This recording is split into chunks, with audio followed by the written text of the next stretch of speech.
Raleigh Motorsports Park on the coldest day of the year for Florida. It is a brisk, I think it was 31 driving in here. We're going to do a tire test. We got some RE71Rs on the car, RSs.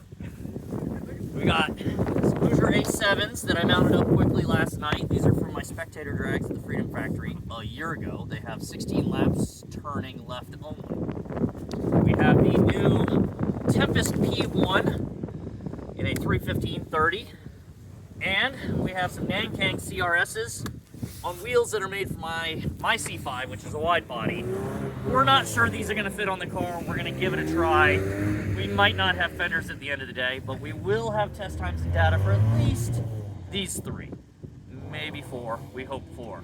So, stay tuned. And one more thing, the elephant in the room, the Yoko AO52. We do not have with us at this time because we are self-funded, and we'll see how this goes. We'd like to bring it to the table and test against everything else when the time permits.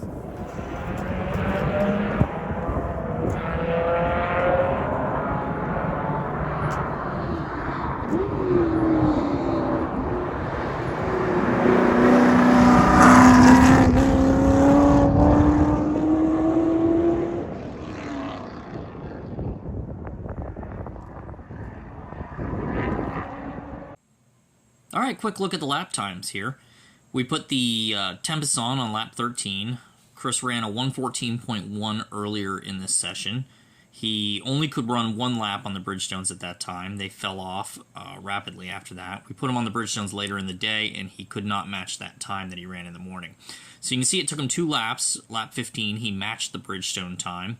And then he had a little bit of traffic for a couple of laps, and then lap 18, 19, 20, and 21, he was able to rattle off pretty quick laps. I think lap 20, he had some traffic.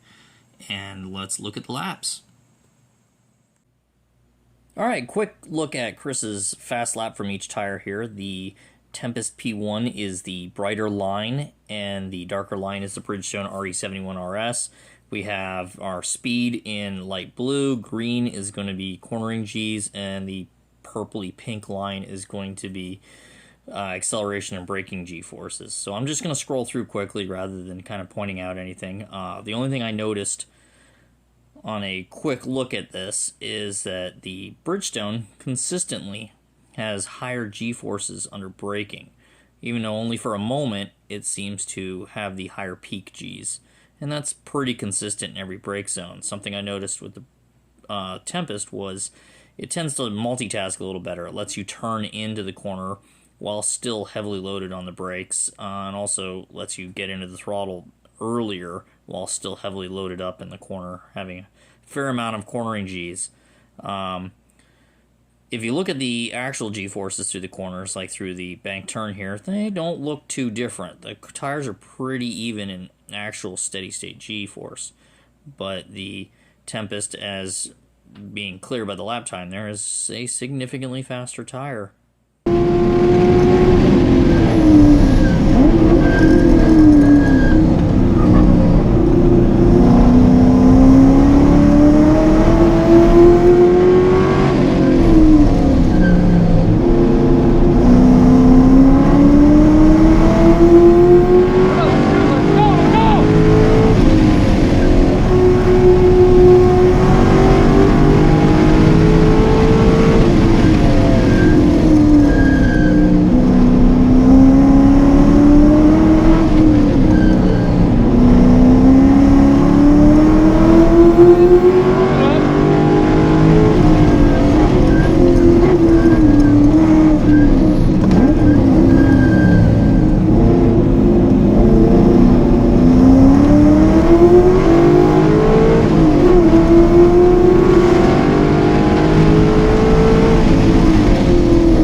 right, moving on to my laps here.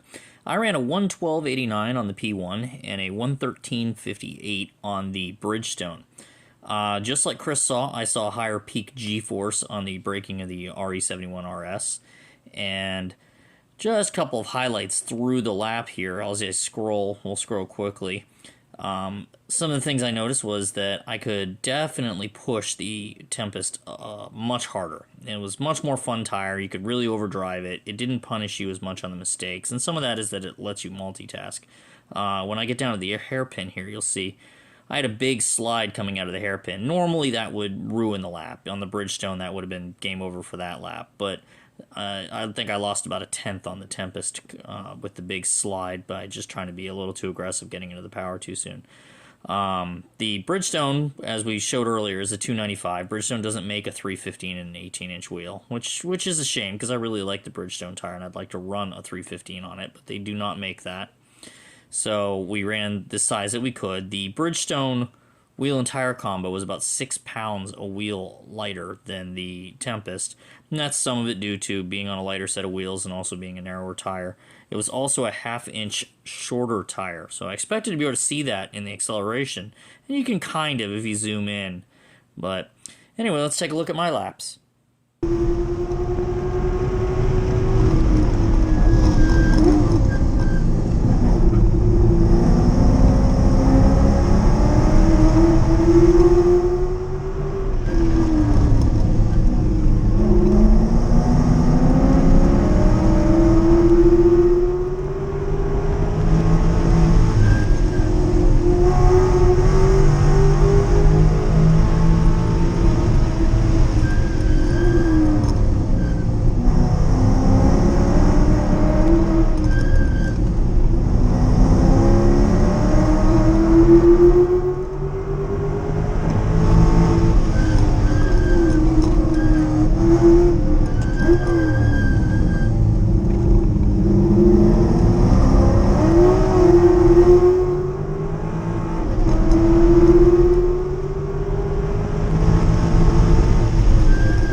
Alright, so this is kind of the real shame of the tire test. This is my laps on the Hoosiers.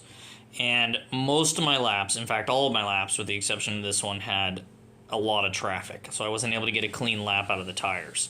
Same thing happened to Chris Larson. I think his best lap was a 14.9, which was only after numerous laps and finally getting a clean one. So this is my first clean lap on the Hoosiers, and as you can see in the data logger right center of the screen, I am negative 0.10 on that 113.2 lap, which was set by Chris on the Tempest in the 2 sessions before this.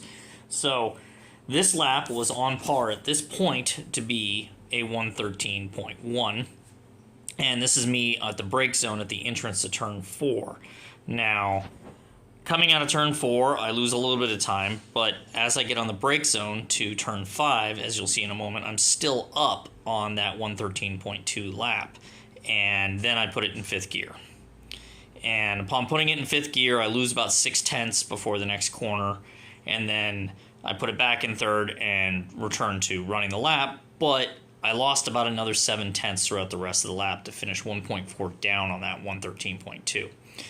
Normally I would just do another lap, but at the start of the next lap I noticed a vibration from the left front. We came in and found the tire was delaminating. And you can watch the lap here. Still 0.8, 0.05, brake zone. That's 5th gear. And the time just goes away. Half a second right there. And it's another 2/10 by the time I exit the corner. But that completely ruined the Hoosier lap, and since we were losing a tire after that, we never got to see. Now, That means that I could have potentially, had the tire held on through the rest of the lap, beaten the RE71RS lap, but I was nowhere near running the Tempest lap time that I ran later in the day. Now, the other interesting thing is coming up to this point, all the corners are relatively quick corners. There's not really any long, sustained corners. After this point in the lap, you have the S's, which I didn't really lose any time in the S's, but then I lost time in the hairpin, the turnaround, and then I lost time in the bank turn. And between those two turns, it was another 6-7 tenths to be the culmination of the lap. So it shows that these tires have definitely given up the ghost, that they probably would have matched the RE71RS had we actually gotten a good clean shot on them, but they did not. So some of you might be asking, what happened to the Nankang CRS?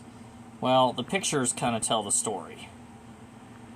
The Nankang was not even close to fitting. We tried to drive the car just to the track, and Chris pulled the plug when we heard plastic breaking and banging.